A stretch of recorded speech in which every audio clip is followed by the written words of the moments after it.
Hello दोस्तों और मेरे प्यारे बच्चों, आप सभी का बीटी स्टोरी चैनल में स्वागत है। चलिए मैं आपको एक और नई कहानी सुनाता हूँ। सर्दियों की दोपहर थी, ठंड अपने पूरे श्वाप पर थी। ऐसे में भी अकबर व बीरबल धूप का आनंद लेते हुए महल के सामने चहलकदमी कर रहे थे। तभी एक पंडित फटे पुराने कपड़े लपेट उनके निकट आया। तुम क्या चाहते हो? अकबर ने पूछा। हजूर मेरी सहायता करें। पंडित नमस्कार करने की मुद्रा में हाथों को एकाकार करता हुआ बोला। मैं बहुत गरीब आदमी हूँ, काम करना चाहता हूँ पर ढंग का काम मिलता ही नहीं। जो भी थोड़ा बहुत कमाता हूँ वह भोजन को भी पूरा नहीं पड़ता। अब मुझे अपनी पुत्री के विवाह के लिए 1000 सोने के सिक्कों की जरूरत है। मैं अपनी इकलौती पुत्री को दहेज देना चाहता हूँ। आभूषण के अलावा कपड़े और बर्तन आदि भी देने होंगे। घर पे आए लोगों को बुलाकर दावत भी देनी होगी, इसलिए आटा, घी, तेल, मसालों व सब्जियों इत्यादि की जरूरत होगी। भाई, जब तुम्हारे पास पैसा नहीं है तो आभूषण देने की क्या जरूरत है? जब तुम्हें खुद ही खून खाने के लाले पड़े हुए हैं तो लोगों को बुलाकर दावत देने की क्यों सोच रहे हो? बादशाह ने पंडित से पूछा। यह तो मेरे जीवन की एकमात्र इच्छा है जहाँपनाह, पंडित बोला। मैं बेशक एक गरीब पिता हूँ, पर मेरा भी अरमान है कि मैं अपनी इकलौती पुत्री की शादी धूमधाम से करूं। यदि आप मुझे धन कमाने का अवसर प्रदान करेंगे तो मैं आपका आभारी रहूंगा। इस समय मुझे अपनी लड़की के विवाह हेतु धन की बहुत आवश्यकता है। अकबर बोले, ठीक है, हम तुम्हें मौका देंगे कि तुम 1000 सोने के सिक्के कमा सको। राजमहल की झील के पानी में तुम्हें रात भर खड़ा रहना होगा। सूर्योदय के बाद ही तुम पानी से बाहर निकलोगे।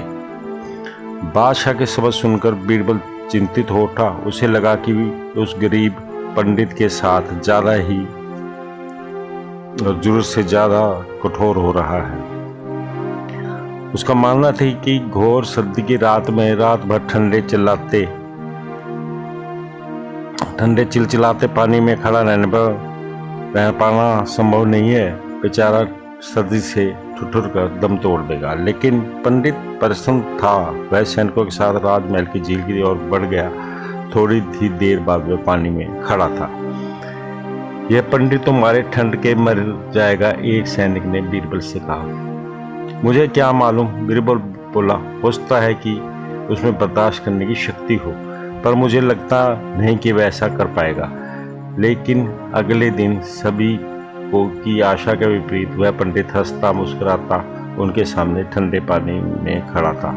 सूर्योदय हो चुका था। चेहरे पर विजय के भाव लिए वह पंडित झील के पानी से बाहर निकला। तुमने एक असंभव काम को संभव कैसे कर दिखाया? बादशाह ने हैरानी से पूछा। यह बेहद कठिन काम था। तुम्हारी हिम्मत की दाद देनी होगी। हमें तो विश्वास ही नहीं हो रहा है कि ऐसा भी हो सकता है। हमें बताओ, कैसे किया तुमने ये सब? हजूर, इसमें रहस्य की कोई बात नहीं है, पंडित बोला। मैंने सोच रखा था कि चाहे कुछ भी हो जाए मुझे यह कर दिखाना है। हम पूछ रहे हैं कि तुमने सारी रात ठंडे पानी में रहकर कैसे बिताई? अकबर ने पूछा। मैं रात भर महल में जलती मोमबत्तियों की रोशनी को देखता रहा था, पंडित बोला। अच्छा, तो ये बात है। अकबर बोले, तुम रात भर महल की रोशनियों से गर्मी लेते रहे, इसलिए तुम्हें ठंड महसूस नहीं हुई और रात तुमने आराम से गुजार दी। यह तो ईमानदारी ना हुई। तुम इनाम के हकदार नहीं हो। तुम अपने घर जा सकते हो। पंडित को विश्वास ही नहीं हुआ कि वह जो सुन रहा है वह सच है। यह सुनते ही पंडित को बेहद धक्का लगा। वह समझ नहीं पाया कि झील के ठंडे ठिठार देने वाले पानी में रात भर खड़ा रहा और वहाँ 125 गज दूर दिखने वाली रोशनी की गर्मी उस तक कैसे पहुंच गई। उसे लगा कि बादशाह बहानेबाजी कर रहे हैं, इसलिए उनके लिए यह कतई शोभा नहीं देता कि पंडित को इनाम देने से इनकार करे। वहाँ मौजूद अन्य सभी लोग भी बादशाह के निर्णय से सहमत नहीं थे, लेकिन उनका विरोध करने की हिम्मत किसी में नहीं थी। इसी बीच अकबर मुड़े और महल की ओर चल दिए। वहाँ मौजूद सैनिक असहाय खड़े एक दूसरे का मुंह ताकते रह गए। वे उस पंडित के बारे में सोच रहे थे। अगले दिन बीरबल बादशाह के पास गया और बोला, मैं खिचड़ी बनाना सीख रहा हूँ जहाँपना, कल आप मेरे घर पर तशरीफ लाए, मैं आपके लिए विशेष रूप से खिचड़ी तैयार करूँगा। अकबर बहुत खुश हुए कि चलो बीरबल ने उन्हें खाने पर बुलाया तो सही। अगले दिन अकबर जा पहुँचे बीरबल के घर। उनके साथ अन्य दरबारी भी थे। बीरबल ने सभी को फूल भेंट करके उनका स्वागत किया और उसके नौकर उन पर इत्र छिड़क रहे थे। उन्हें एक बड़े कमरे में ले जाकर बिठा दिया गया, जहां नरम गद्दे व तकिए बिछे थे।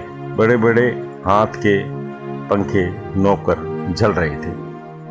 इस दौरान अकबर मुस्कुराते रहे। वे खुश थे कि बीरबल उनकी इतनी आवभगत कर रहे हैं। बादशाह ने बीरबल के बारे में एक नौकर से पूछा तो जवाब मिला कि बाहर बगीचे में है।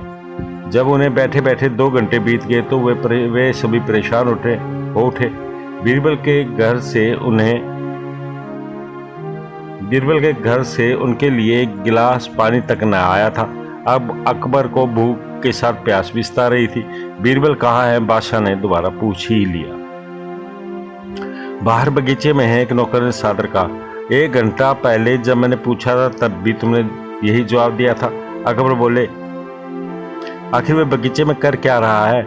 बेअदबी की माफी चाहता हूँ हजूर, नौकर बोला। वे बगीचे में आपके लिए खिचड़ी बना रहे हैं। सुनकर अकबर का पारा चढ़ गया। लगे नौकरों पर चीखने चिल्लाने। फिर से माफी चाहूंगा हजूर, नौकर बोला। मैंने आपको सब सच बताया है। वह बगीचे में खिचड़ी ही बना रहे हैं, हमें उसके पास लेकर चलो, बादशाह बोले। नौकर बादशाह के साथ बगीचे की ओर बढ़ चला।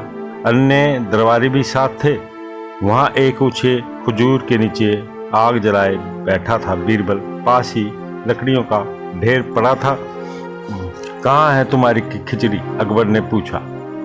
बीरबल चुपचाप उठा और पेड़ के ऊंचे सिरे की ओर उंगली से इशारा किया। वहां पेड़ पर एक बर्तन लटका हुआ था। अकबर व उनके साथ आए अन्य दरबारियों ने गर्दन उठाकर पेड़ की ओर ताका। ये सब क्या है? कहते हुए बादशाह का आसमान छूता गुस्सा साफ प्रतीत हो रहा था। हम यहाँ भूख से मरे जा रहे हैं और तुम पेड़ पर लटका ये बर्तन हमें दिखा रहे हो। गुस्ताखी माफ हो हजूर, बीरबल बोला। आपको कुछ देर और इंतजार करना होगा। मैंने चावल, दाल, प्याज व लहसुन आदि सब इस बर्तन में डाल दिए हैं। आप देख ही रहे हैं कि आग में भी मैं बराबर लकड़ियां डालता जा रहा हूं, लेकिन मेरी समझ में नहीं आ रहा कि ये खिचड़ी बनने में इतना समय क्यों लगा रही है। वहां मौजूद सभी को यह सुनकर ऐसा लगा कि जैसे बीरबल का दिमाग चल गया है। तुम पागल तो नहीं हो गए हो बीरबल? बादशाह बोले। बर्तन और आग के बीच 10-15 गज का फासला है। इतनी ऊंचाई पर टंगे बर्तन तक आंच भला कैसे पहुंचेगी? मैं तो समझ रहा था कि नीचे जल रही आग की आंच बर्तन तक पहुंच रही है। बीरबल बोला। बेसिर पैर की बातें मत करो, गुस्से में लगभग चिल्लाते हुए बोले अकबर। खत्म माफ हो हजूर, बीरबल बोला। ठंडे पानी में रात भर खड़े